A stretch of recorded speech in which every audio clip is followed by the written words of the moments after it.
interest? Here, no objection. So ordered. Mr. President, Senator from Williamsburg. I'd ask the senators from Charleston delegation to please join me at the podium.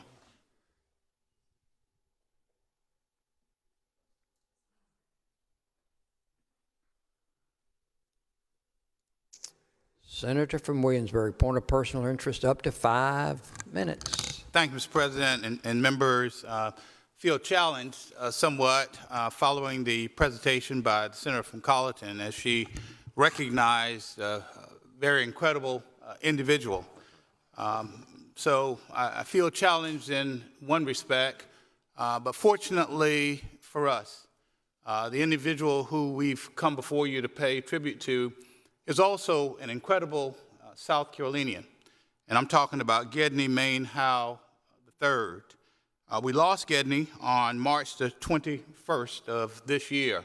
But needless to say, an incredible individual who just happened to be a lawyer.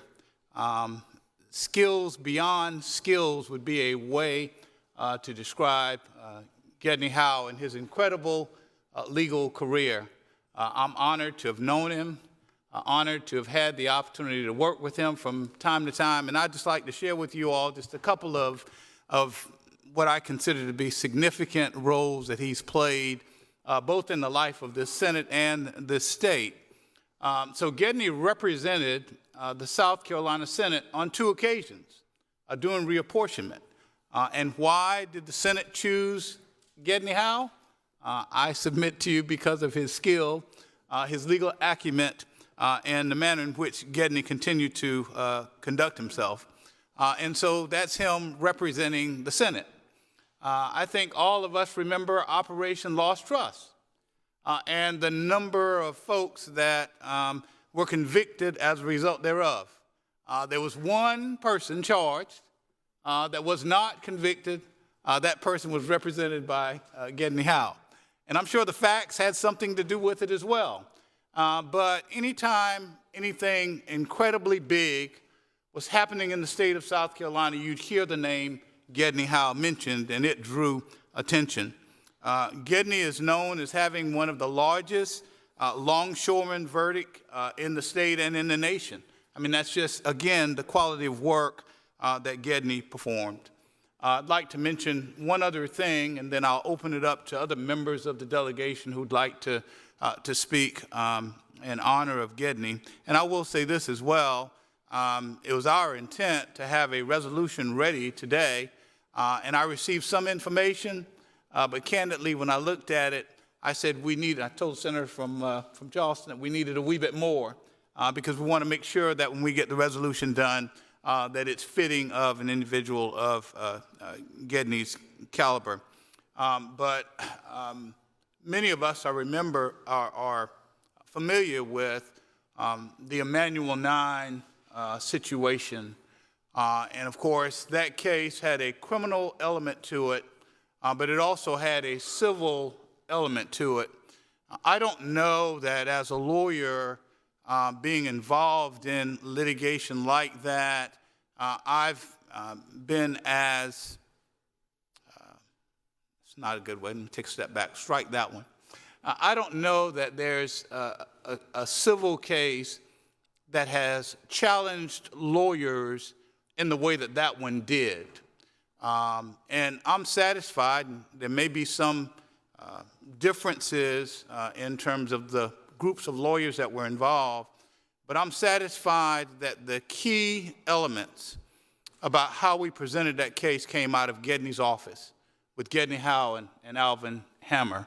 And of course, we know that that was one of the largest civil rights settlements that the nation has ever known. But Gedney's footprints are all over the state and the legal community. What an incredible loss, but what an incredible individual and what an incredible life he lived, Mr. President. Mr. President, I'll now yield to any of my colleagues that might want to say anything. Senator from Charleston, Senator Campson. Thank you, Mr. President. My knowledge of Gedney Howe goes back many, many years because my father was a very formidable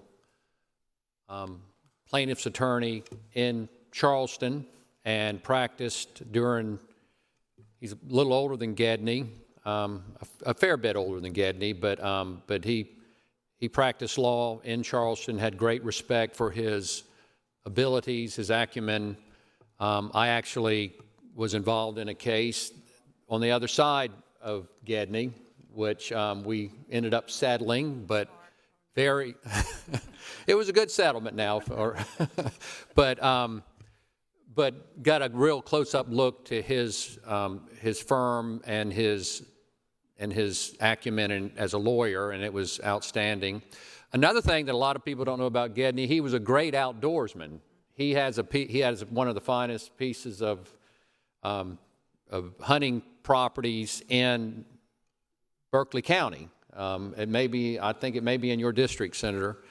I hunted there. I had the privilege of hunting there a few times with Gedney. He had real trophy bucks that he would manage the property for, and some duck hunting. And great outdoorsman, a great lawyer, a great advocate who made a big difference in his life. And so I was sorry to hear his passing. There probably will be no one else in our legal community in South Carolina like Gedney Howe again. Thank you. Senator from Collinton. I considered Gedney a mentor. I remember as a young attorney, him admonishing me for, most of you probably don't know, but Richard E. Fields, Judge Richard E. Fields was a mentor of mine. I tried one of my first cases before him, representing, I think, the Highway Department as a defense attorney, Insurance Reserve Fund. And Gedney and Howe and Richard E. were like this. And so, therefore, Gedney took me under his wings. He encouraged me to go out on my own and practice law in my area. And each time he would end up by saying, well, look at here, Margie. He was the only person that could call my name like that. If you're going to run for the Senate, you damn sure better win. And he gave me the map on how to win. And he said, now, don't go up there if you just plan on sitting up there and looking cute. He said, you got to work for the people of South Carolina. Those are the people that send you there. And when one of my acts was, and I think Senator Campson will remember, we named Richard E. Fields on his 100th birthday. We named the street after him, the street where his law office was. One of the first calls I received was from Gedney, telling me, now that's what you went there for, to do right by the people of Charleston, do right by the people of South Carolina. I don't think I would hate Gedney's legacy to be about what he did in the courtroom. His legacy was more than that. His legacy was about him giving to the community when nobody was keeping a record of it. And that's what he was really about, mentoring people like myself. And I thank him for it. Thank you, Senator. All right. Senator from Berkeley, Senator Grims. It was many years ago, sitting on the back corner with my cohort, Senator Arthur Ravenel.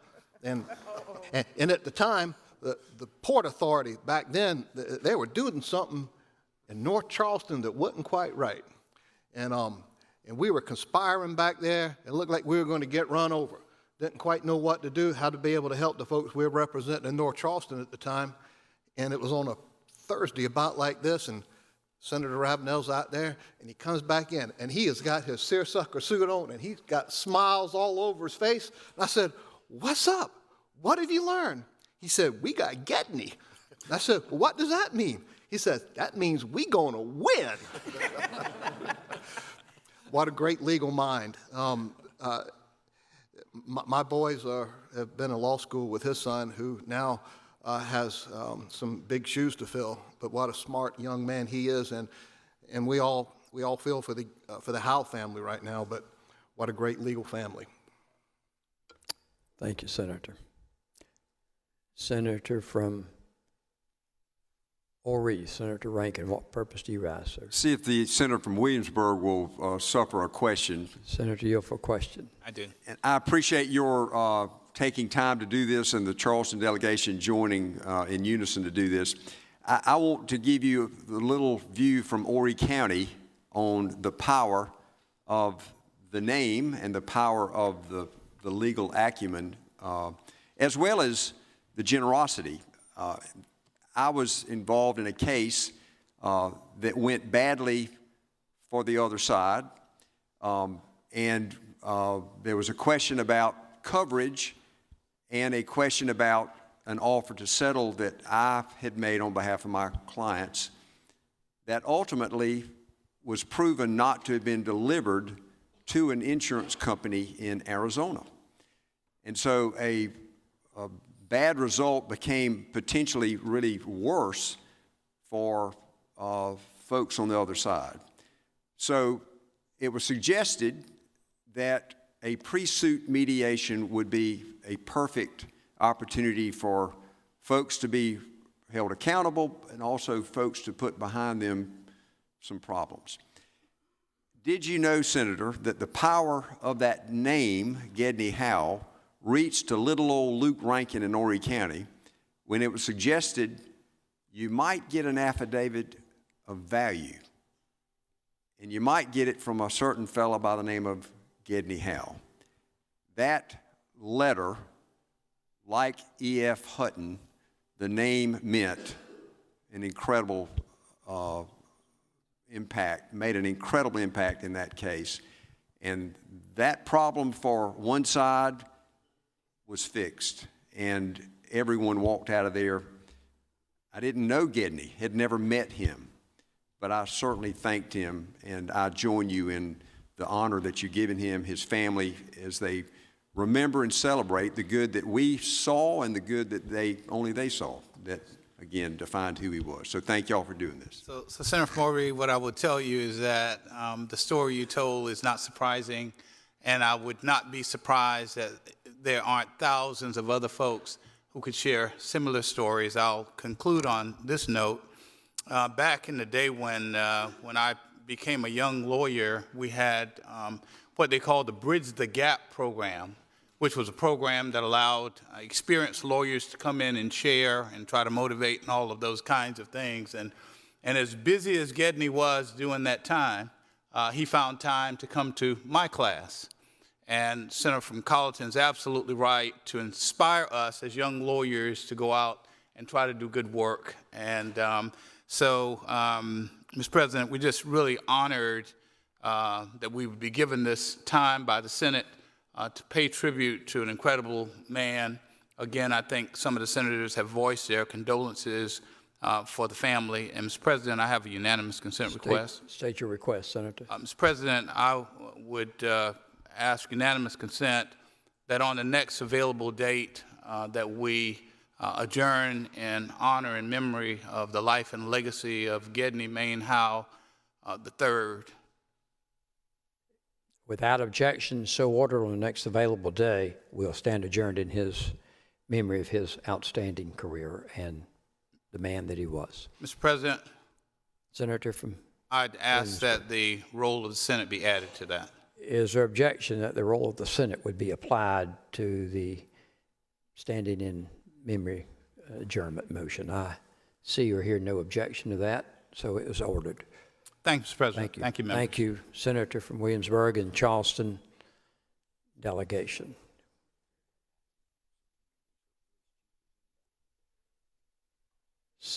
Senator from Colleton, what purpose do you rise? For a brief introduction. You recognize for a brief introduction.